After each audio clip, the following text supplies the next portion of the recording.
It's a brand new week, which means the Israel Brief is back in action. If you are joining me for the first time, welcome to it. I am Rolene Marks. This is the Israel Brief, where we take a look at those top stories making the headlines in Israel. We do it every Monday to Thursday. It is day 402 since the 7th of October last year, since Hamas's attack on Israel and the abduction of over 250 hostages, of which 101 still remain captive. Now, I've added another pin to go with my yellow ribbon for the hostages, and this is a flag of Israel. Because I want to say it loud, and I want to say it proudly, and I want to say it as clearly as humanly possible. I am a Jew, I am a Zionist, and I am an Israeli woman. And I will not let events happening around the world intimidate me into hiding that fact. So with that said, let's get into our top story, and we go this time to Amsterdam. Some horrific scenes that took place on Thursday night. Israelis woke up on Friday morning to the horrific news that there was another pogrom, an attack on the fans of Maccabi Tel Aviv as they played an away game against Ajax Amsterdam. Now, some in the press might spin it to say, well, you know, these Israeli fans provoked this. They pulled down some Palestinian flags and chanted some very fruity language. Well, I want to make something very, very clear, in fact, abundantly clear. Unfortunately, fruity language is chanted by every football game, including Celtics from Scotland yesterday, who were chanting IRA chants on Remembrance Day, a day where many countries around the world pause to remember those who gave their lives so that we enjoy democracy and freedom. Is that a license for anybody else to go and beat them, stab them, ram them with cars, take their passports and throw them into canals, which is what happened to Israeli fans on Thursday night? It has been reported by our witnesses that this was very, very carefully coordinated.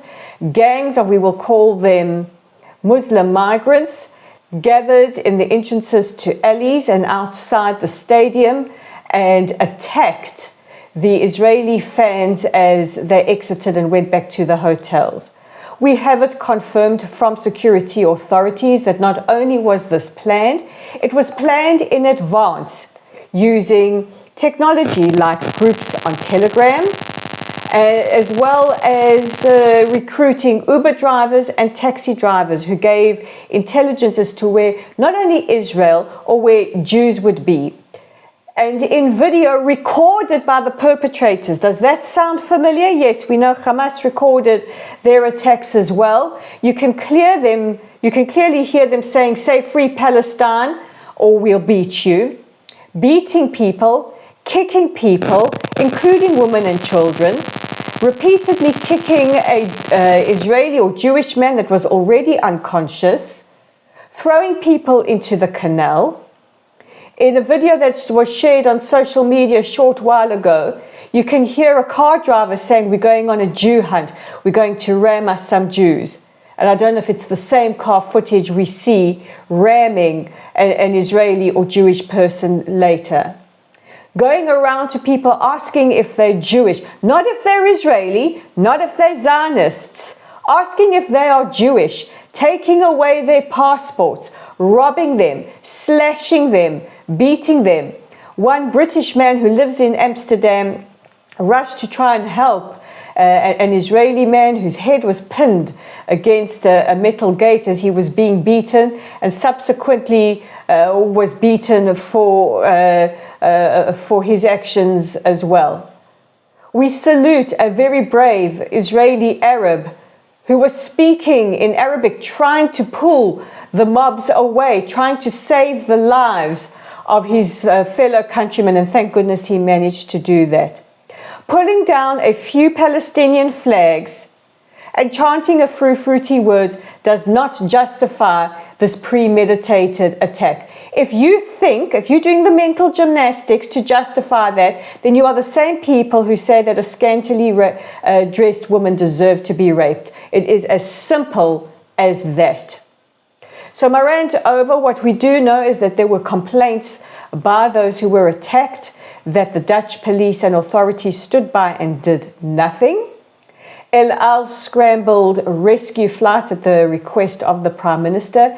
It was initially believed that the IDF would send in rescue teams as well, but they were not allowed to enter Holland, whether or not this was at the request of the Israeli authorities or at the request of the Dutch authorities. However, it was assessed that El Al, in partnership with Magen David Adom and United Hatzalah, could go in and provide the necessary medical assistance.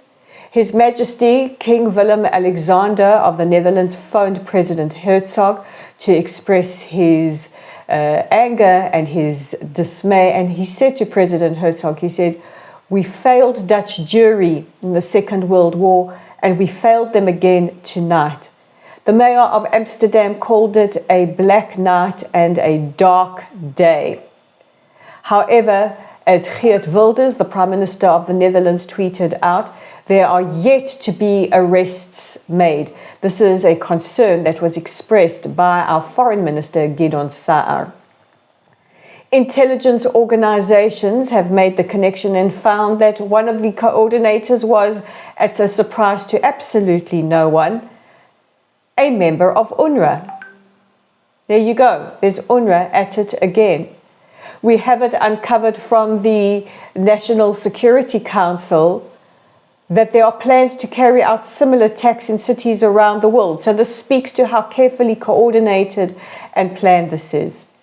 Now, this all happened on the eve of Kristallnacht, when we commemorate that horrific night 86 years ago, when Jews were rounded up, beaten in cities across Germany, Austria, and Czechoslovakia, which is now the Czech Republic and Slovakia.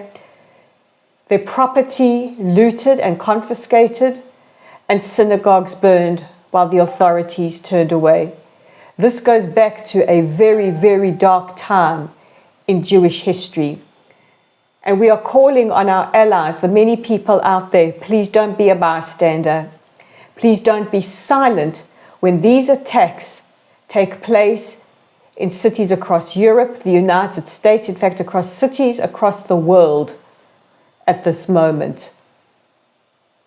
Israel is fighting a war that was not instigated by us, that was started by Hamas on the 7th of October.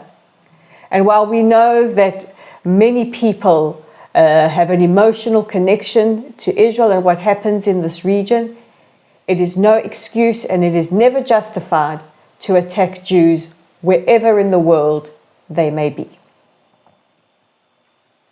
Videos have surfaced showing the severe abuse that Hamas has dealt out to Palestinians in the Gaza Strip. This is follows a investigation and confiscation or videos that were found in Gaza by the IDF. The videos, which apparently have hundreds of hours of this kind of horrific abuse, were recorded between 2018 and 2020 by Hamas at an area called Outpost 17. Now, this kind of torture that involves hanging people upside down by their feet, beating them on their feet, and other kinds of torture were meted out to anyone in the Gaza Strip who opposed the way that Hamas ruled, protested Hamas, wrote or spoke out in opposition of Hamas or in criticism of Hamas, which goes to show the stranglehold that Hamas has on the population of Gaza, as well as their ability to carry out terror attacks against Israeli civilians. What is interesting is in footage that was filmed in the Gaza Strip by Israel's Channel 12, you can hear civilians in the strip as they are being evacuated towards the humanitarian corridor, clearly blaming Hamas for the situation that they find themselves in.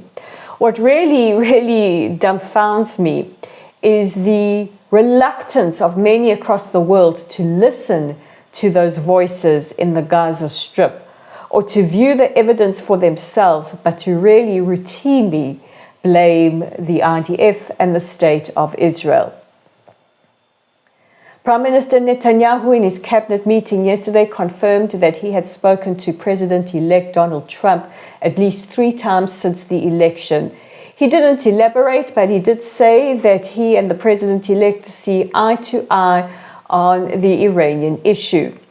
Meanwhile, the President-elect has confirmed the appointment of Republican Governor Elise Stepanik as the new U.S. ambassador to the United Nations. An incredible win for the state of Israel. Elise is a steadfast ally. She holds people accountable. You will be familiar with Governor Stepanik, as she held to account the presidents of Ivy League universities following the horrific anti-Jewish and anti-Israel activity on their campuses. And finally, President Herzog will meet with President Biden tomorrow. The president is in the United States to attend a conference of major Jewish organizations. Tens of people protested outside his hotel in New York. And finally, and you can hear I'm extremely worked up today, watching the events of the last few days has really angered me and upset me.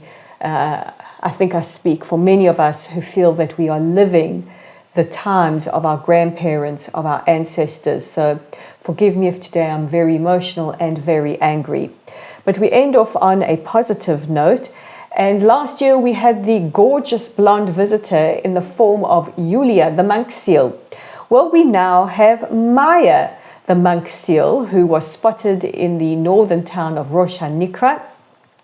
Maya first visited this area in 2010, and she has been seen since about 5 times, and she's here visiting Israel, which is a welcome surprise, some positive news.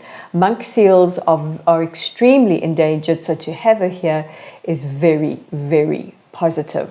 So now let's go on to the audience question of the day. It comes from Victor in Melbourne, and it's very, very pertinent given some of the stuff that I spoke about in today's broadcast. He says, have we seen or heard more moderate Palestinian voices? And Victor, I'm going to say yes, we have.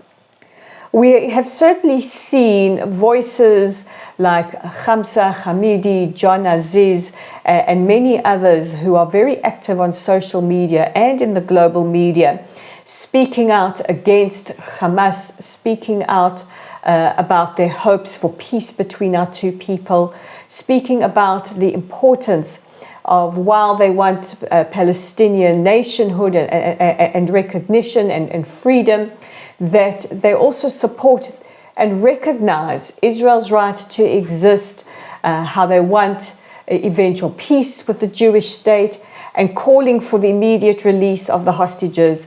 So we are starting to hear those voices coming out.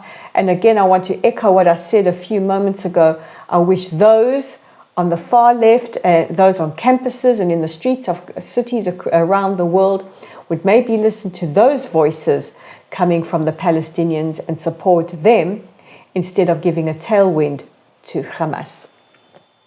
So that's it from me for today. Let's just remind you that you can check out Lay of the Land at www.layoftheland.online. If you want to receive our weekly newsletter, please be in touch with us via our website. Our Facebook page is at Lottel's site. Our YouTube channel is at the Israel Brief. We are on Instagram at Rolene_Marks, on LinkedIn at Rolene Marks, and on X at Lay of the Land 5. Guys, don't forget to think about your mention moron of the week. And in the meantime, take care of yourselves, take care of each other. God bless you all. I will see you again tomorrow. Bye for now.